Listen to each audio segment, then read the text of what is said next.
welcome back. Today I wanted to tell you something that I started doing last year, and I want you all to maybe join me on this challenge. It's something, like I said, I started doing last year, and it's kind of like a little bit of a challenge, a way to challenge myself, maybe spiritually.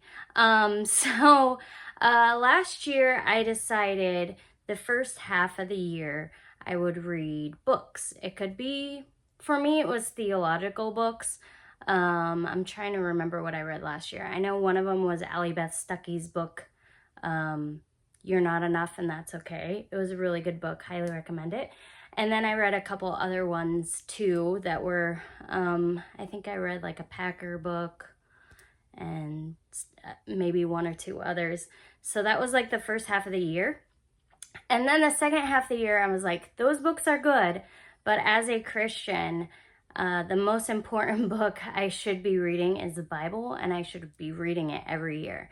So what I started doing was reading the Bible in 6 months instead of a year, because a year, yeah, it's pretty fast paced, but 6 months is even faster, obviously. And yeah, it's definitely a challenge. And I'm starting a little early this year because I just finished a book, and I'm like, I don't know, because like my time's limited, you know, for me, I'm a homeschool mom. So during the school year, it's like, I got to get up early in order to fit that devotion time in. And then I got to get cleaned up for the day and get to schooling my kids. So yeah, so it can be chaotic, especially if you have like really, really little kids still and they're not on a schedule and they wake up really early. My kids all kind of are more night owls and stay up later.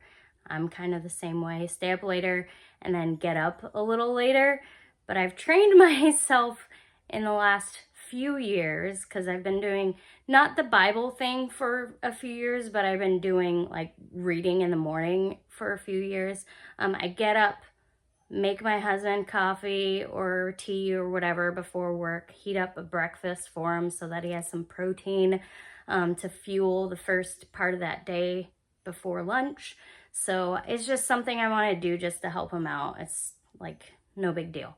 But yeah, it's just because I wanted him to be healthy, so, and energized for the day. So I get up early and I read because it's quiet, and I'm one of those people who, if there's a lot of chaos going on in the background, I can't really focus. I'm not going to get much out of whatever I'm reading. So I choose to read my more deep theological type books in the morning, and that's also when I read the Bible. I save like fun reading books. Like, I've never fully been through the Chronicles of Narnia, so I've been working my way through that in the afternoons just during the summertime. So I'm still not all the way through because I don't do it every afternoon. I just do it when I feel like it. So I'm reading through that, and then I will have my plan is to also read through The Lord of the Rings and The Hobbit and The Silmarillion. I keep getting stuck on The Silmarillion because there's just a lot there. It's kind of a tough read. But anyway, back to the Bible. So yeah, in the mornings, I read my Bible. And like I said, I'm starting early this year. I'm starting in June. You could start in July if you choose to do this with me. But basically, all you really would need to do is download a Bible reading plan. I actually have like a 1-year plan. So if you can see, it starts in January. I don't know, my camera. Okay. It starts in January, but like, I don't really go by the months on these. There's a lot of Bible reading plans in PDF form online. I just happen to have these because my husband bought like a huge pack of them, like probably close to 20 years ago, before there were a lot of PDFs for this stuff. So what I've been doing so far, just this week, I went through 2 weeks already. So that was like, I think the first day I read the first 11 chapters of Genesis and then the first 3 Psalms. So the way this Bible reading plan is, it's usually like an Old Testament book and a Psalm. Like you read a few chapters, and then like after you read like an Old Testament book, usually it goes to the New Testament. So after Genesis, I'm supposed to read Mark. So that's just my reading plan. You can pick whatever reading plan you want. You can go, I think I even saw Discipleship Journal, like when I Googled it to see if I could find a PDF form of this to share with you guys. They actually have a 150-day read through the Bible plan, which works out to like 5 months, which is kind of what I'm doing, a little bit faster than what I'm doing. But yeah, they do have a 5-month one. There, like I said, you can go with something else. But yeah, so I read like basically 3 days worth, since this is a 1-year plan, 3 days worth, 4 days a week. I'm hoping to maybe do 2 days worth on Fridays and Saturdays if I can, but sometimes I get distracted and busy on the weekends and we just have like a lot of family time. So I don't necessarily read on the weekends because my husband only works 4 days a week. So, which is a blessing. So yeah, so like Fridays and Saturdays are usually like lots of family time. Same with Sunday. So yeah, I'm hoping Fridays and Saturdays at least that I do 2 days worth, so that I do, like if I have days where I get behind, I will still be done by the end of the year. But yeah, so that is my plan. Half a year, or by the end of the year is my goal. Like December 31st, I'm done, if not before then. So yeah. So like I said, the reason I decided to do this is because I feel as a Christian, the most important book we need to be reading is the Bible, because not only does it help us to understand God better, but it helps with discernment, because the more we read, the more we're like, oh, hey, like, I didn't realize that was in the Bible. So yeah, it definitely helps with discernment. It helps your relationship with God. It helps in your understanding of the Bible.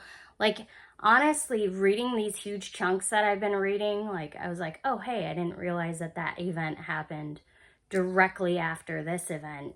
So it's been really nice.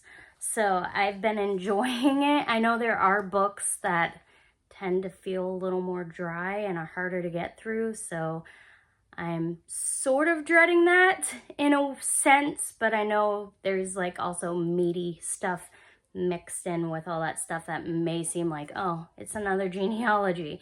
So, or, oh, it's more law stuff that we don't do anymore. So, yeah, that stuff can be rather difficult, but you can do it. And I encourage you, seriously, try to do this with me, because I need accountability and encouragement to get it done. And yeah, and it's nice to share with each other what our journeys are like. I might do a monthly check-in to tell you how it's going. And yeah, so I encourage you to do this with me. And yeah, like I said, like theological books are really good, but the most important book is our Bible. Oh, and this Bible, I want to tell you a cool story about this Bible. So there's this like elderly couple, sweetest couple ever, sweetest elderly couple at our church. They're kind of like almost like adopted grandparents to us, to my husband and I. And they made it, she made us these little name plaques. So she took our first, middle, and last name and found out like the meaning behind all of them and made like these beautiful little plaques with them. But anyway, so this really sweet couple, like I said, they're like grandparents to us. They're just so sweet. They bought us these Bibles just because they wanted to bless us. So they bought me one, they bought my husband one, and they bought my oldest son one as a graduation gift last year. So it was super, super sweet. Such a huge blessing. It was actually a Bible, a study Bible that my husband was thinking about getting. It's New King James Version.